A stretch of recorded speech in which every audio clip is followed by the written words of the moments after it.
It is a terrifying feeling when your own house doesn't recognize your face anymore.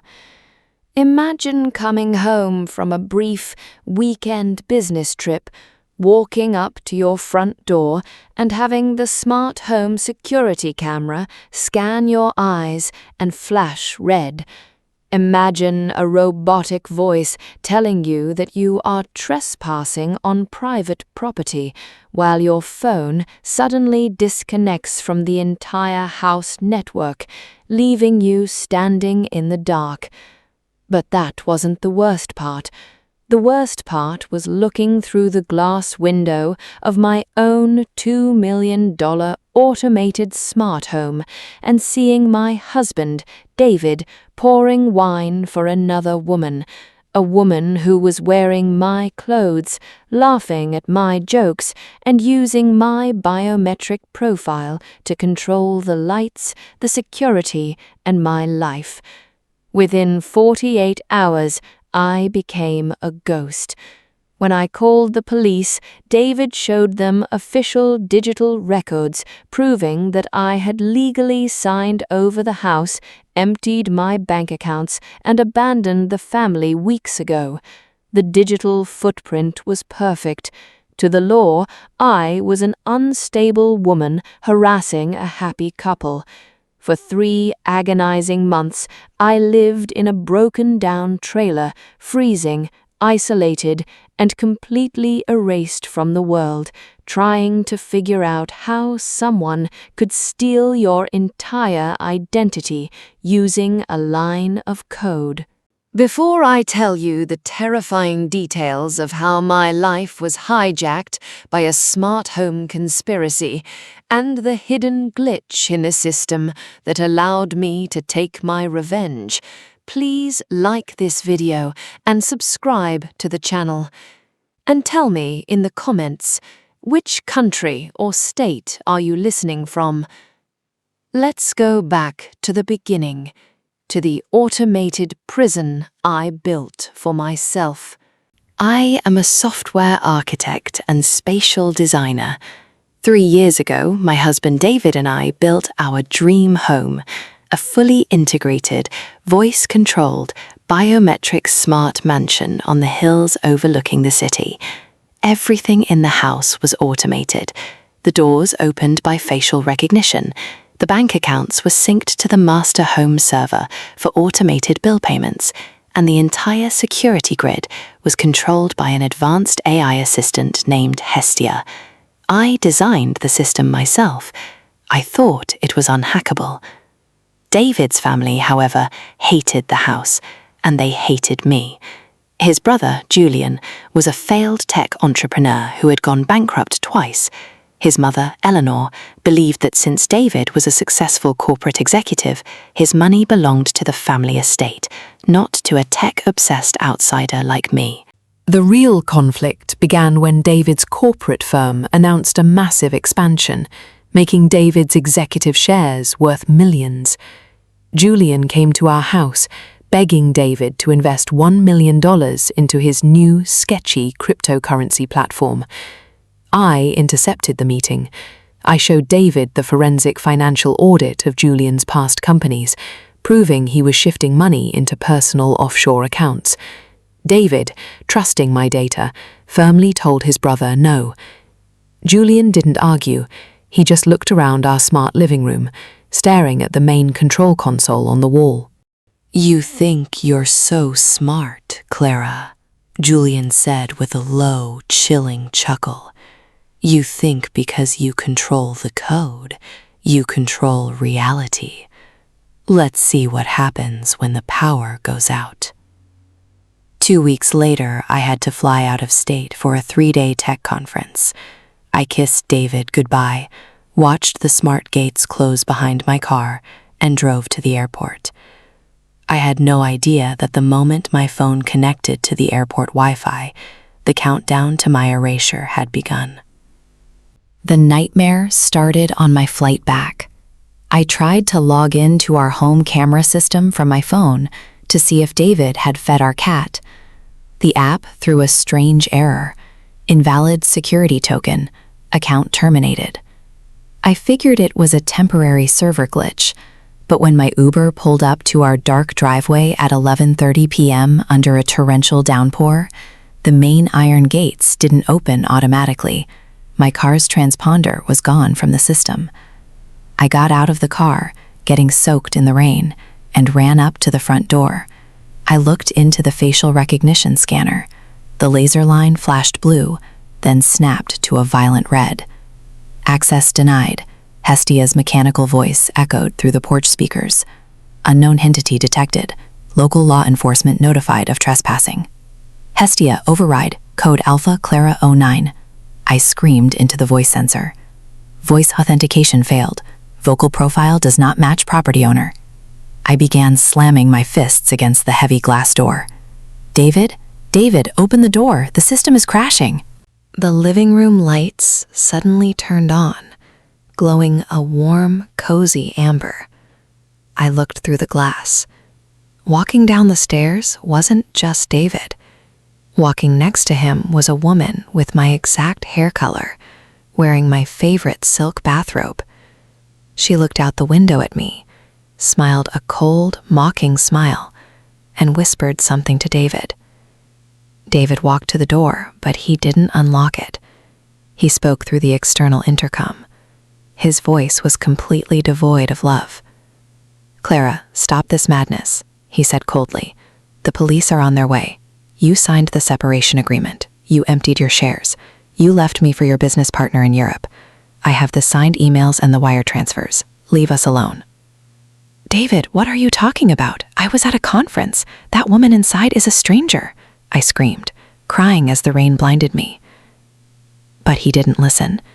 He turned around, and with a wave of his hand, Hestia lowered the heavy automated hurricane shutters, blocking my view completely, locking me out of my own life. 10 minutes later, 2 police cruisers pulled up. I tried to explain, but Julian and David had already filed a digital protective order. They showed the officers official digital notarized documents signed from my IP address, stating I had vacated the property and relinquished all rights. To the police, I looked like a manic, delusional stalker. They forced me into the back of a squad car and dropped me off at a cheap motel downtown. The next 2 months were a living hell of digital gaslighting. Every single aspect of my life was tied to that smart home server. Because my identity was hosted on the home's local network cloud, Julian had successfully rewritten my security certificates. When I tried to log into my corporate bank accounts, my passwords had been changed. When I showed up at my software firm, HR pulled me into a private room. "Clara, we received your digital resignation letter from your verified secure email 2 weeks ago," the director said, looking confused and slightly afraid of me. "Your severance package was already wired to the crypto wallet specified in your exit contract. We've already replaced your position." "I didn't send that. My server was hacked," I pleaded. "The security tokens match your exact biometric signature, Clara. We checked the logs. There is nothing we can do." I was completely ruined. I couldn't hire a lawyer because my funds were gone. I was evicted from the motel when my last credit card declined. I ended up buying a rusted, leaking trailer using some cash I had hidden in my car's glove compartment, parking it on an abandoned lot by the industrial docks. I spent my days freezing, wrapped in cheap blankets, staring at my phone. I watched David's social media accounts. Julian had helped him introduce his new wife, the woman I saw in the house. Her name was Lydia. On Instagram, she was posting pictures inside my kitchen, holding my cat, using my spatial designs, and captioning them, "Building a new future in our smart paradise." My own parents, who lived in a remote rural town, called me crying. "Clara, why did you send us that horrible video saying you never want to speak to us again? Why did you block our numbers?"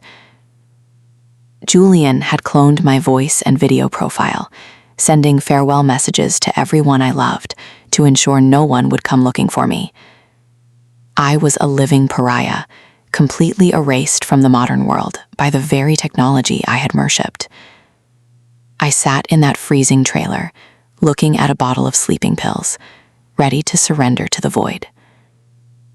And then, at 3 a.m. on a freezing Tuesday, my car's old phone, which wasn't connected to the smart cloud, received a raw encrypted text message from an unknown number. It contained a single line of code and an address. The address led me to a dark, underground internet cafe in the slums of the city. Sitting in the back corner was a young, pale teenager with thick glasses, surrounded by modified server stacks. His name was Leo, a brilliant black hat hacker I had once mentored when I worked for the cybersecurity division of the state. "Clara," Leo whispered, pulling me into the shadows. "I've been tracking your server. I knew you didn't resign. No master programmer leaves a system that sloppy." He turned his screen toward me, revealing a glowing stream of raw network architecture. "You weren't hacked from the outside, Clara," Leo explained, his fingers flying across the keys. "Julian didn't break your encryption. He used a physical backdoor. 2 weeks before you left for the conference, Julian installed a rogue hardware drone inside the main breaker box of your smart home. It's a physical network mirror." I leaned closer, my eyes widening as the pieces of the puzzle slammed together. "While you were sleeping," Leo continued, "the drone recorded your retinal scans, your vocal frequencies, and your typing cadence. When you left for your trip, Julian used that data to create a high-fidelity synthetic identity. He fed your biometric tokens into a deep learning AI system. That woman, Lydia, she's a professional scam artist Julian hired. She underwent minor cosmetic alterations to match your facial dimensions, and the smart home Hestia system was programmed to accept her voice notes as yours by slightly shifting the vocal pitch algorithm." Leo pushed a heavy corporate hard drive across the table. "Julian didn't just take your house, Clara. He used your synthetic identity to sign a $3 million corporate loan using your company as collateral. He's planning to liquidate the smart home assets and flee the country with David and Lydia next week. But Julian made one fatal mistake." I looked at Leo. "What mistake?" "He used your old prototype code to run the house." Leo smiled darkly. "He forgot that you built a hardwired analog kill switch inside the master water main valve in the basement. A switch that bypasses the cloud entirely." A cold, vicious adrenaline surged through my veins. The tears were gone. The depression was dead. My brother-in-law thought he could live in my digital palace. He forgot that I knew where every single nail was driven. It was midnight on Friday when the final trap was sprung. Julian, Eleanor, David, and Lydia were hosting a massive celebration party inside the smart house, celebrating the approval of their $3 million corporate loan. While they were drinking champagne in the dining room, I crawled through the drainage ditch at the back of the property. I reached the external utility shed, ripped open the manual panel, and pulled the analog lever. Instantly, the entire smart house went pitch black. The electronic locks on the high-security glass windows and doors dropped into emergency freeze mode, locking everyone inside like a vault. Inside the house, panic erupted. "Hestia, reboot system, open the doors," Julian screamed in the dark. Suddenly, the central projection screens on the living room walls lit up, glowing a blinding neon red. But Hestia's robotic voice was gone. My voice, uncloned, raw, and terrifying, echoed through every speaker in the mansion. "Welcome home, Julian," my voice boomed. I walked out of the server closet in the basement, holding a master technician's laptop wired directly into the core mainframe. I had completely isolated the house from the external internet, turning their luxury prison into a digital trap. On the main living room screens, I displayed the hidden server logs Leo and I had uncovered, the recording of Julian installing the physical backdoor drone, the encrypted messages between Julian and Lydia detailing the identity theft, and the exact blockchain routing numbers showing where they hid the stolen $3 million. David stood in the center of the room, looking at the screens in utter horror, realizing that the woman standing next to him was a criminal fraud. Lydia, Julian, what is this? David gasped, backing away. Lydia tried to run for the emergency exit, but the smart steel shutter slammed down, blocking her path with a heavy metallic crash. "The doors don't open until I say so, Julian," my voice echoed from the ceiling. "I built this system to protect my family. You used it to build your execution dock." Julian pulled out his phone, frantically trying to delete the files, but his screen flashed with a giant blue text, "Downloading file to Federal Cybercrime Division." Within minutes, the flashing blue and red lights of a dozen federal tactical vehicles illuminated the dark driveway. Because the system was completely isolated, the criminals couldn't erase a single byte of evidence. The FBI cyber forensics team broke through the reinforced glass, their weapons drawn. The digital house of cards collapsed entirely on the Julian conspiracy. Julian and Lydia were arrested on the spot. Because their identity theft involved international banking servers and federal corporate loan fraud, they were handed maximum security sentences. Julian was sentenced to 12 years in a federal penitentiary with zero chance of parole, his crypto assets seized to pay back the corporate debts. Lydia was exposed as a multi-state fraudster and sentenced to 8 years. David's mother, Eleanor, was indicted as an accessory to fraud and forced into a public bankruptcy that stripped her of her family estate. As for David, he spent months living in a rented apartment, sending thousands of letters begging for my mercy. He claimed he was a victim of Julian's advanced tech manipulation. But I stood on the balcony of my reclaimed smart home, looking out at the city lights, and felt absolutely nothing. "Technology didn't blind you, David," I told him over the phone before blocking his number permanently. "Your arrogance did. The moment a digital ghost told you to discard your wife, you didn't even look into my eyes to look for the truth. You loved the house, you loved the prestige, you never loved me." I divorced him, securing the smart mansion, the surrounding land, and the full restoration of my intellectual property rights. My firm cleared its name, and I returned to my position as chief software architect with a massive compensation package. Today, my home Hestia system is still active, but there are no more cloud slethers, no more biometric wireless scans. Everything is hardwired, analog, and under my physical control. Julian thought he could use a digital mask to steal my existence and lock me in the dark, but he learned the ultimate lesson of the modern world. You can hack the system, you can clone the voice, but you can never fake the mind that wrote the code.